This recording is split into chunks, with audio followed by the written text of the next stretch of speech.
球證嘅執法水平一直係每一屆世界盃最受討論嘅話題。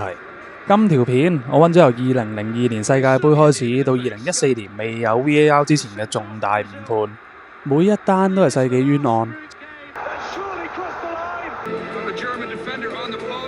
呢度我就唔講一啲擺明黑哨又或者擺明插水嘅例子啦，將個焦點集中返喺球證法雞盲身上。中意呢類型嘅題材，俾個 comment、like、subscribe， 我哋即刻開始。不死人我哋就成日聽啦，就係講啲犯極規都唔會攞黃牌或者紅牌嘅球員。但係呢一次不死人都要行埋一邊啊，因為不死人都驚兩黃一紅，但係呢一個球員兩張黃牌都仲可以繼續踢。呢一場係2006年世界盃嘅小組賽，克羅地亞對澳洲，主角個名叫做波爾，佢係來自英超嘅球證，曾經執法過歐霸盃嘅決賽。呢場波佢史無前例咁向同一個球員發出咗3張黃牌，買咗大牌嘅朋友開心啦。喺61分鐘，克羅地亞嘅斯蒙力侵犯澳洲嘅基維爾，先攞到第一張黃牌。去到第90分鐘，斯蒙力再從後殺跌澳洲球員，攞到第2張嘅黃牌。呢一刻，全場好似突然斷片咁，球證唔記得俾紅牌都算啦，澳洲嘅球員都冇投訴喎。去到補時93分鐘，球證吹咗澳洲嘅犯規，澳洲嘅球員都未炸型啊，斯蒙力衝咗出嚟投訴。睇嚟佢以為自己食咗無敵星星。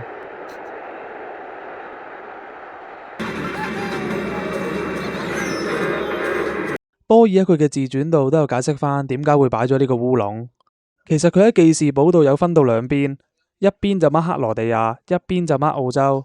點知佢就 mark 咗第一次嘅黃牌落去澳洲嘅3號度，就係咁幫斯蒙力走甩咗一張黃牌。要怪就怪球員個頭頂冇黃牌嘅提示啦。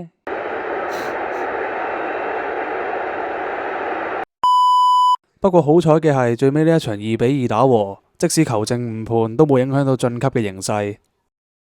啱先個球係球證嘅蝦碌，但係之後呢幾球個球證真係慢嘅。2002年世界盃係美國自1930年起第一次殺入8強。當時佢哋落後緊俾德國1-0，然後爭議就嚟啦。慢鏡睇得好清楚，德國嘅球員喺門線前用隻手救咗個波出嚟，但係球證就話 no foul。有冇搞錯啊？咁都唔吹？球王比利第2日都明確表示呢一個係一個犯規，唔知大家記唔記得？當年嘅呢一個犯規係好大機會被判紅牌再加12碼，而美國喺11打11嘅時候，其實都係撳住德國嚟打。如果唔係呢個誤判，相信美國係好大機會晉級4強。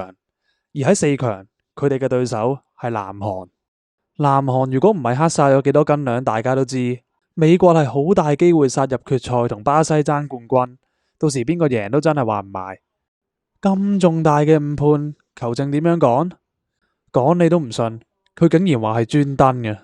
喺場波完咗2日之後，佢同傳媒講，佢唔俾12碼呢個決定係正確嘅。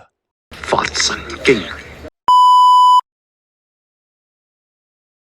當年嘅西班牙最出名嘅就係 Tiki Taka， 只要佢哋控住球波，你想攞翻個波，簡直難過登天。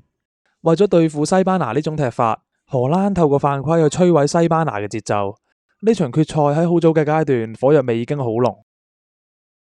最大嘅爭議喺27分鐘，慢鏡睇得好清楚，荷蘭嘅迪莊一腳駛咗落去沙比亞朗素嘅心口。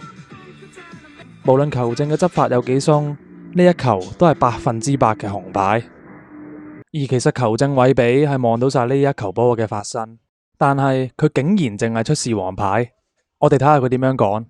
過咗2個月之後，韋比承認呢一球係一個誤判，佢就話其實自己唔係唔敢出示紅牌，而係因為佢俾雲波尾擋住咗，睇唔清楚個動作去向，佢唔想靠估去判罰紅牌。受唔到壓力唔好學人做球證。其實呢球波迪莊自己心都虛晒，佢賽後都有提到呢球波好明顯係一個紅牌。當呢腳穿心腿都攞唔到紅牌嘅時候，可想而知呢場波嘅尺度係有幾鬆。個犯規嚴重到連雲波尾都睇唔落去，紅牌再加坐10年監。歷史上最佳嘅黃牌。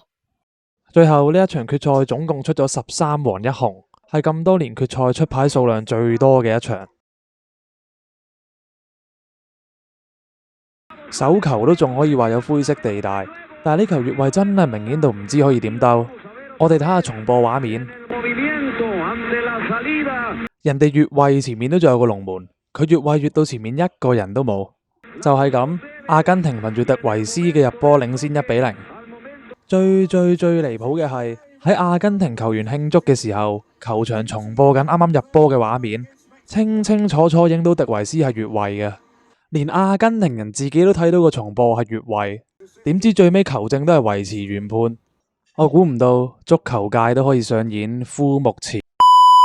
據之後嘅報道，其實球證當時係好大機會知道越位，但係因為當時球證係唔可以借視像系統幫助判決，所以只可以明知錯都照判入，真係好荒謬。墨西哥就咁食咗隻死貓。喺呢個誤判發生之前，其實墨西哥係更具威脅嘅一方，甚至連眉都撞埋。但呢個誤判之後，墨西哥成隊波謝咗，最尾以3-1嘅比分出局。題外話，喺16年前已經有球迷因為呢一個誤判提出要引入 VAR， 又係2010年嘅誤判。不過呢一球係影響最深遠嘅一單。德國本來領先2-0，但係英格蘭憑住厄遜嘅入波喺37分鐘追近至2-1。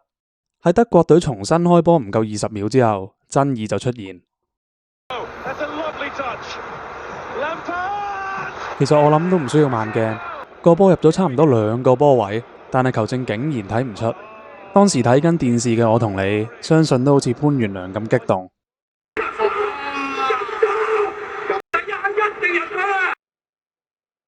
就係咁，英格蘭失去咗60秒內連入2球嘅機會，最後以4-1遺憾出局。諷刺嘅係喺3個月前 ，IFAB 就拒絕咗引入門線技術，3個月後 IFAB 就被光速打臉。對唔住，頭先語氣重咗少少，唔好意思。場波過咗唔夠3日，FIFA 嘅主席白禮達即刻表示要重啟門線技術。呢一球誤判可以話間接推動咗科技協助裁判嘅發展。就係呢一堆嘅誤判推動咗2014年世界盃引入咗門線技術，2018年就引入咗 VAR。雖然有科技嘅引入，但係其實爭議都係無窮無盡。係唔係黑哨就各花入各眼啊？正如白禮達所講，誤判係足球一部分。以上呢幾球，你哋覺得邊一球誤判係最離譜？歡迎留言話俾我知。呢條片去到呢度先，多謝你睇到而家，中意嘅可以幫手 comment、like、subscribe， 多謝晒。我哋唔係觀眾啊，多謝晒你哋。冇查啦。